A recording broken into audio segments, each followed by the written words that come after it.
პროდუქციის შედეგები ჩემი დღევანდელი პირდაპირ ეთერის თემა იქნება, ანუ დღეს 16 თებერვალს თბილისდროით 16 საათზე ვისაუბრებ ძალიან საინტერესო თემაზე, ანუ ეს პროდუქცია გარკვეული კომპლექტაციები და თანმიმდევრობით რა შედეგებს იძლევა.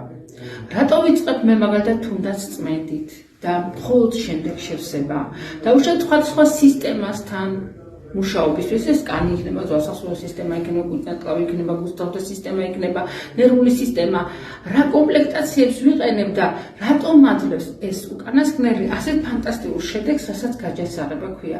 გასაგებია, რომ მე ექიმი არ ვარ, მე გახლავთ ნუტრიციოლოგი და ჩემი თემა არის გაჯანსაღება და ვმუშაობ იმ ენაზე, იმ გზით, რასაც ჩვენი უჯრედი ითხოვს. ასე რომ ჩემო ძვირფასებო, საინტერესოა გაჯანსაღება და როგორ მივახციოთ ამას და ეს ჩვენ შედეგებში ჩანს, შემომიერთდით.